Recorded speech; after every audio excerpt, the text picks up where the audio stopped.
Let's take you now to Stilfontein, that's in the northwest, where yet more miners have been brought to the surface.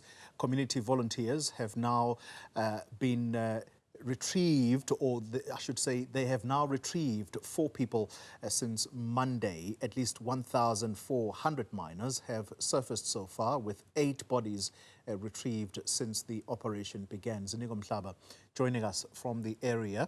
Ziniko, good afternoon to you. Just how many people were able to be brought to the surface today?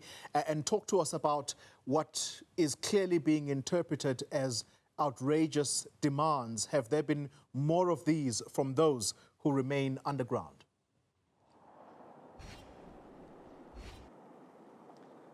Good afternoon, Colin. We can confirm that 2 individuals were rescued out of Shaft 11 after midday today, with the first one being rescued at about 1 p.m. and of course about an hour later a second individual who was in good health was also rescued. But the difference between these 2 was the fact that they did need some medical care, so they were attended to by some of the emergency medical staff who were on the scene, and one of those individuals had to be taken to a nearby health facility. However, the first one was in good spirit. He was processed accordingly by the South African Police Service and taken to this particular police station, which is Stilfontein SAPS branch here in the Matlosana municipality. So that was the issue, or the key element or highlight from today's proceedings. However, to answer your second question, indeed, the first body, had a letter attached to him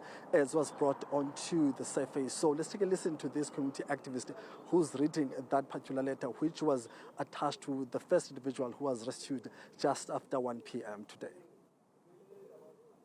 Molweni bodata niphilile, sicela ugwayi we-BP please, nokutya kuphelile.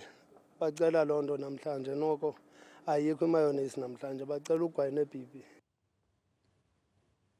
Ziniko, I could tell that you couldn't contain yourself there from chuckling a little bit, and that's because I also am chuckling, because I understand exactly the instruction on that note, even though it's written in isiXhosa. Ucela icuba umhlekazi, he's asking for tobacco.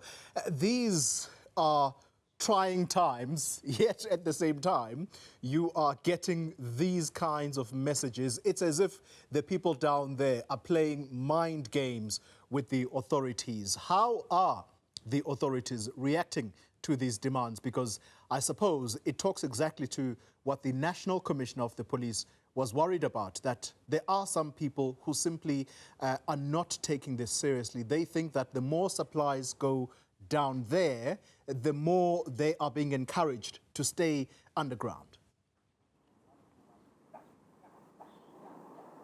Well, that's exactly what the officials on the ground, obviously those officials cannot speak on camera, but as they were engaging with us today, they really, portrayed or showed some positivity in terms of their standing as law enforcement agencies, who have been saying that indeed there are individuals who are underground who are not willing to come out, and those individuals are not trapped, because there is no way a trapped individual underground would be, requesting those items. As you said, the latest request from those illegal miners underground, they're asking for tobacco, and they're even very specific in terms of the brand they're looking for, which I will not mention. So that's one of the things they've been saying. However, it's been a very frustrating, period for the community leaders who have been engaging with these illegal miners underground. They are saying that, well, the illegal miners underground are seemingly, some of them are playing games, some of them are not taking these rescue operations as seriously, considering the fact that we've got volunteers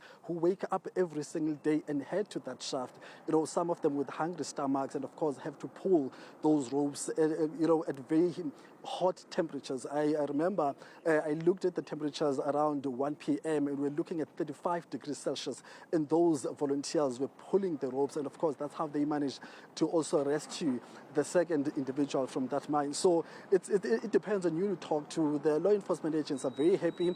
They believe that they've been, whatever they've been saying is proven to be true. However, the community leaders are also frustrated. They're saying that it seems as if they're not being taken seriously, and they're not being appreciated by some of the illegal miners who are currently underground.